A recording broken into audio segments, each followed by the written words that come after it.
Hi, I'm Amanda Taylor, and this is Apple Juice, and today we're going to talk about the Marvel Cinematic Universe.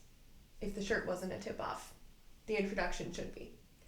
So I've been a fan of the MCU for a very long time now. To look back 20 years and say, yeah, I've been watching those movies since then makes me feel elderly. And in my infinite wisdom about the Marvel Cinematic Universe, I'm here to present to you the top 5. The top 5 what, you ask? And I say literally the top 5. Out of the myriad films and TV shows and etc., and I've seen them all, these are the 5 best, according to me. Before we get into the countdown though, I'd really like to brag for a moment. I have a podcast about the Marvel Cinematic Universe where I rewatched the entire thing and then I wrote a short essay that I recorded about my opinions on the thing. I talked about the clothes and I talked about the feminism or not in the various movies and TV shows. You can listen to that below. There will be a link.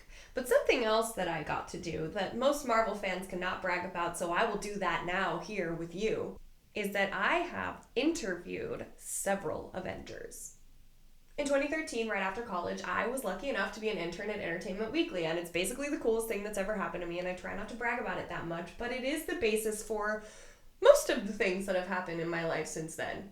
One of the things that I got to do as an intern was go to D23, the Disney convention, and talk to a bunch of people who are in Disney movies, which at that point also happened to include Avengers. And of course, as you know, still does, because Disney owns my life. I was really intimidated, but honestly, it was a lovely time. I talked to a bunch of people who are going to be in some upcoming movies, like Falcon and the Winter Soldier, just as a fun example. They were both really nice and kind of strange and gave me really fun interviews. It was a very good experience. But I think the pinnacle of my Marvel fangirl experience was when I interviewed Tom Hiddleston. I'm going to link below to one of the conversations we had that was unfortunately not directly about Loki because I was there to talk to him about something else. But I got to talk to him 2 days in a row, and of course he remembered me. He's very gracious and super cool. So, am I an honorary Avenger? Am I basically friends with these people? Yes, that is how that works. That is how entertainment journalism works.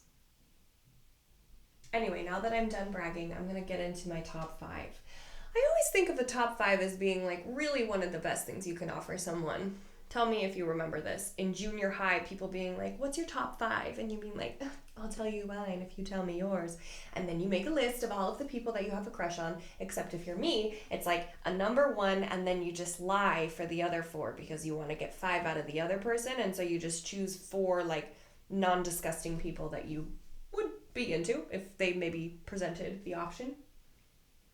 This list is not going to be like that. These are my actual top 5, not 1 and 4 non-disgusting movies or TV shows.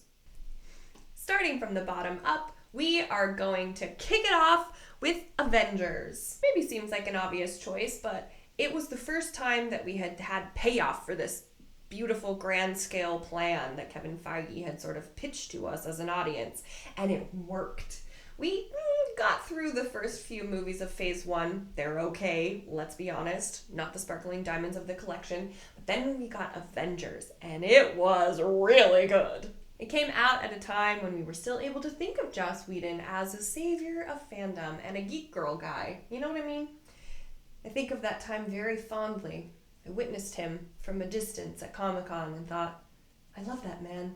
He's done so much for feminism. Anyway, Avengers is still a fantastic movie. If you go back and watch it, it has all the right elements. It has high stakes. It has a terrifying villain in Loki at his best, I would argue. I mean, I think everyone wants to love Loki, but I kind of love when he's just straight up psycho.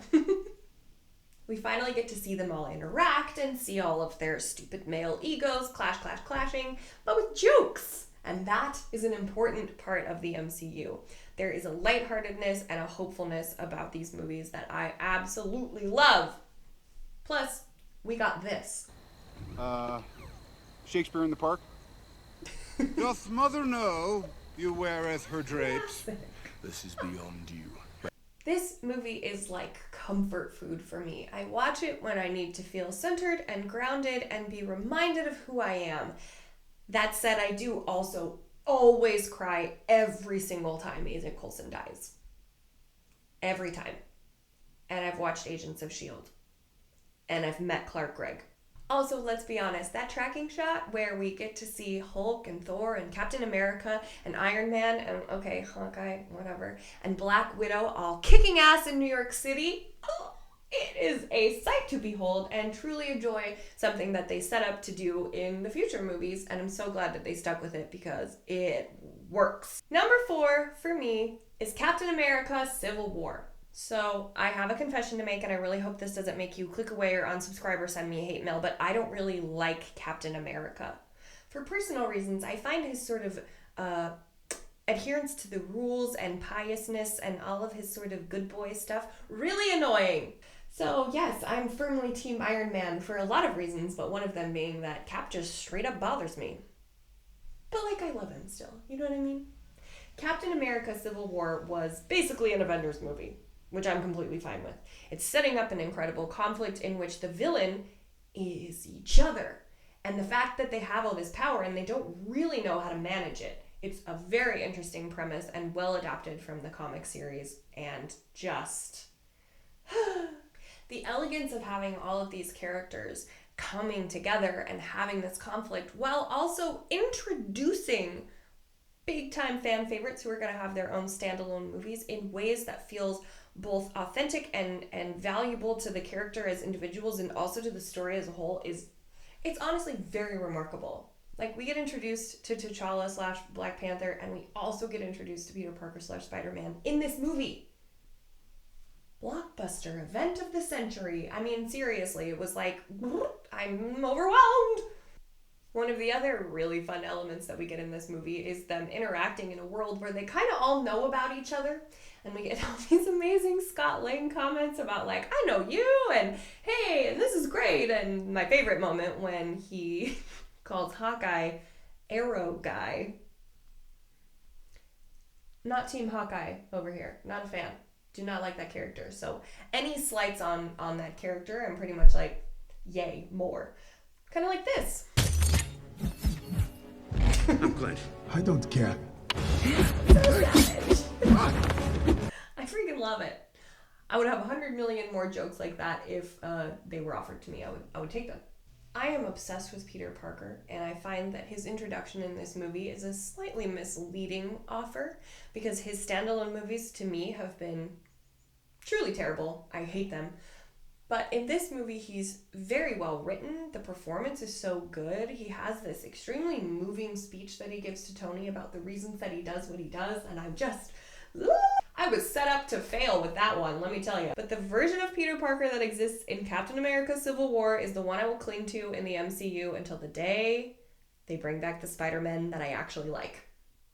Do I sometimes just watch the fight at the airport and then turn off the movie? Yeah, because the ending is sad. And sometimes I don't want to feel those feelings. But that fight is so good, and also, it's kind of a setup for Wanda and Vision, is it not? Okay, so the number 3 spot was a little bit of a tough pick. Ranking these got tricky. But my number 3 choice is Avengers Endgame.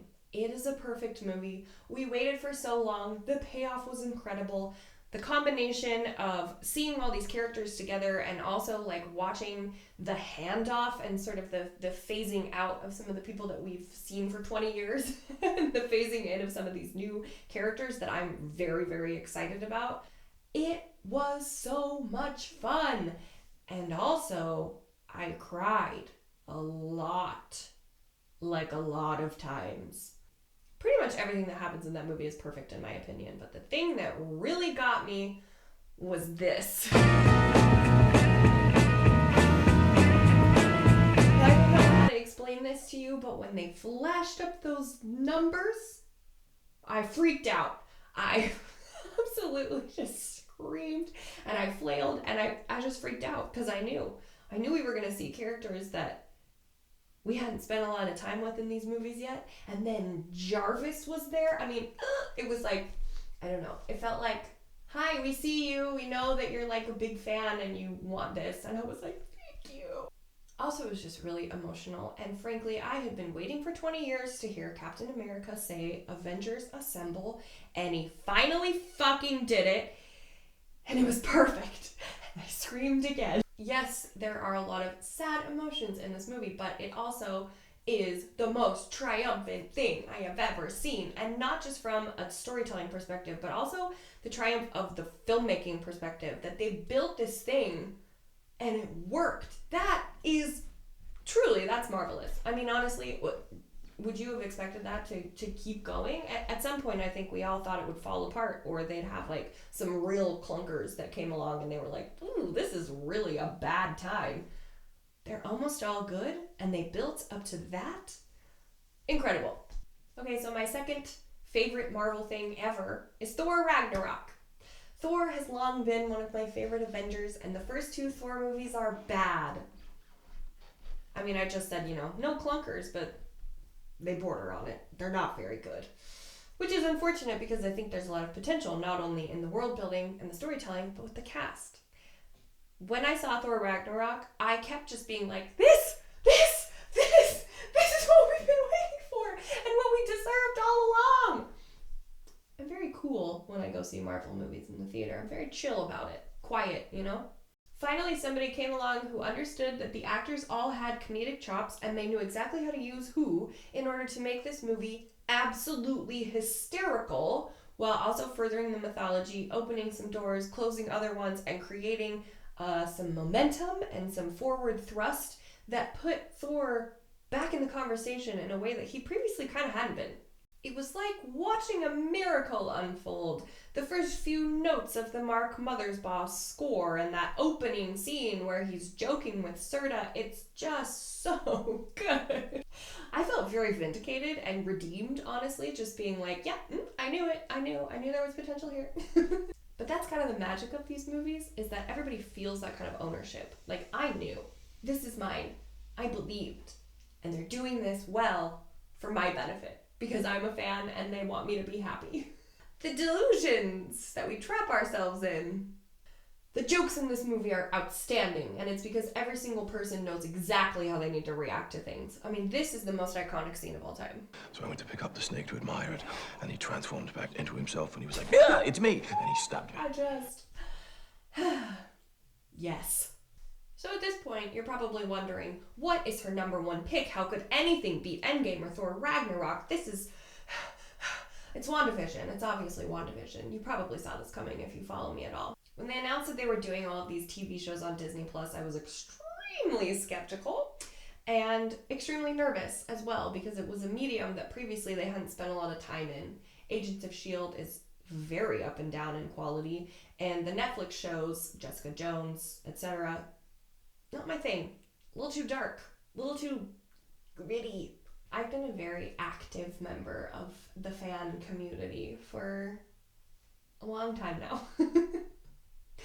like 25 years. I feel like it's a part of who I am in a way that, you probably understand because you're here. And in most of the things that I truly love, there's like one girl, maybe 2. And those are the options. And they're never the lead. And to watch the transition of the way that Marvel started out with the way they were depicting and treating Black Widow, and then, we're going to add one more. We're going to add one more. One at a time. They'll probably be on opposite sides, Civil War. To reaching this point where they make this incredibly female-centric show, not only does it speak to the female experience, but it conveys a lot of emotional stuff. There's a lot of family, there's a lot of love, there's a lot of interpersonal drama that hasn't really existed in the same way in the Marvel Cinematic Universe to this point. It has been part of it, but this makes it central. And watching her grief become her pain, become her power, I don't think there's a way for me to talk about this show without crying, because it means so much to me, and it just was so magical to watch it unfold every week and understand that there was a character who had been sort of building her place in this universe. And then they gave her a platform and she just thrived in it. Like, Elizabeth Olsen is a queen and Wanda is such an interesting character where she lives in the gray area. You know, she's not really a good guy and she's not really a bad guy either. She's just sort of out for herself. And I think we need way more female characters like that. I think we need far fewer who are obsessively nurturing or overly tough. And she just comes into this really middle ground of human or mutant, which we can actually say now, yay. You know, I've been giving them my money for a really long ass time, and finally I felt like I was being seen and represented and spoken to on a very specific level. There were so many women involved behind the scenes as well, and it's like, obviously it's way past time.